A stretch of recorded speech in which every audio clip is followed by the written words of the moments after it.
السلام علیکم ورحمۃ اللہ وبرکاتہ۔ روزے کے چند جدید مسائل آپ حضرات کی خدمت میں پیش کیے جا رہے ہیں، جن میں نمبر 1 پر ہے خون دینا۔ کیا خون دینا روزے میں جائز ہے؟ روزے کے دوران اگر کسی مریض کو خون دینے کی ضرورت ہے تو خون دینا جائز ہے، اس سے روزہ فاسد نہیں ہوگا۔ البتہ اتنا خون دینا جس سے کمزوری آ جائے اور روزہ پورا کرنا مشکل ہو جائے تو یہ مکروہ عمل ہے۔ خون لگوانا، اگر روزے کے دوران خون لگوانے کی ضرورت ہو تو خون لگوا سکتے ہیں، روزہ فاسد نہیں ہوگا۔ سیمپل دینا، روزے کی حالت میں ٹیسٹ کروانے کے لیے خون کا نمونہ یعنی سیمپل دینا جائز ہے۔ انجیکشن لگوانا، روزے میں انجیکشن لگوانا جائز ہے، روزہ فاسد نہیں ہوگا۔ انجیکشن پٹھے مسلس میں بھی لگوا سکتے ہیں اور رگ میں بھی لگا سکتے ہیں۔ طاقت کے لیے انجیکشن خواہ کسی مرض کے لیے ہو یا طاقت کے لیے، روزہ فاسد نہ ہوگا، البتہ بلا ضرورت روزے کا احساس نہ ہونے اور محض طاقت حاصل کرنے کے لیے اگر طاقت کا انجیکشن لگوایا تو یہ مکروہ ہے اور روزے کے اجر میں کمی واقع ہو جائے گی۔ ڈراپ، مریض روزے کی حالت میں ڈراپ لگوا سکتا ہے، اس میں مختلف قسم کے انجیکشن بھی ڈالے جا سکتے ہیں، لیکن بلا ضرورت صرف کمزوری دور کرنے اور طاقت حاصل کرنے کے لیے ڈراپ لگانا مکروہ ہے، جسے عام زبان میں سلائن بھی کہا جا سکتا ہے۔ نمبر 7، روزے میں انہیلر استعمال کرنا۔ سانس کی تکلیف اور دمہ کے مریض کے لیے روزے کے دوران انہیلر کے استعمال سے روزہ فاسد ہو جائے گا، کیونکہ اس میں دوائی ہوتی ہے جو پمپ کرنے کی صورت میں حلق کے اندر جاتی ہے۔ دوائی اندر جانے سے روزہ فاسد ہو جاتا ہے اور قضا لازم ہوتی ہے، اس لیے ایسے افراد جب تک ممکن ہو انہیلر کے استعمال کے بغیر روزہ رکھے اور جب نہ رکھ سکے تو بعد میں فوت شدہ روزوں کی قضا کرے۔ کورونا کا ٹیسٹ اور کورونا ویکسین، کورونا کا ٹیسٹ کروانے سے روزہ نہیں ٹوٹتا، اسی طرح کورونا ویکسین جو انجیکشن کے ذریعے لگائی جاتی ہے اس سے بھی روزہ نہیں ٹوٹتا۔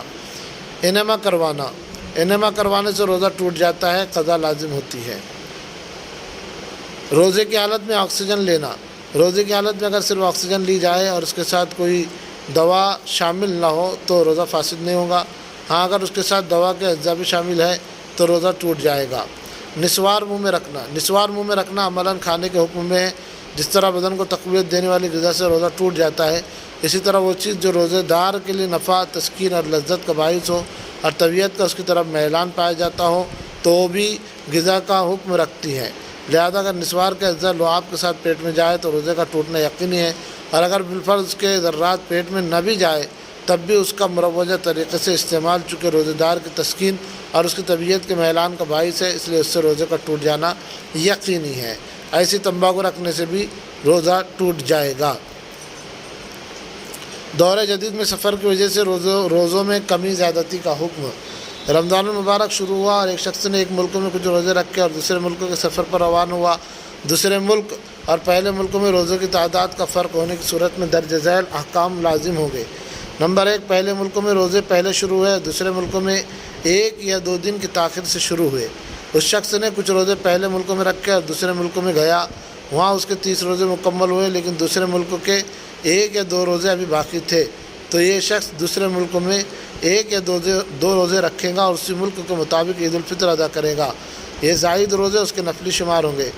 نمبر 2، پہلے ملکوں میں روزے تاخیر سے شروع ہوئے، دوسرے ملکوں میں 1 یا 2 دن پہلے شروع ہوئے۔ اس شخص نے کچھ روزے پہلے ملک میں رکھے اور دوسرے ملک میں چلا گیا، دوسرے ملک میں اس کے روزے ابھی 28 یا 29 ہوئے تھے کہ اس ملک کی عید الفطر ہو گئی۔ اب یہ شخص اس ملک کے مطابق عید الفطر ادا کرے گا اور بقیہ روزوں کی قضا کرے گا۔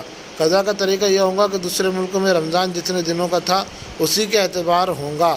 اگر دوسرے ملکوں میں روزے 30 ہوئے ہو تو اس شخص کے روزے 28 ہونے کی صورت میں 2 روزوں کی قضا کرے، اور اگر 29 روزے ہوئے ہوں تو 1 روزے کی قضا کرے۔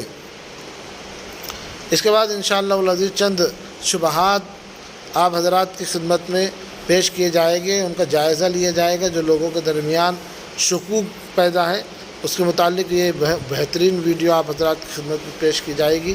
چلیے اسی پر اکتفا کرتے ہیں۔ السلام علیکم ورحمۃ اللہ وبرکاتہ۔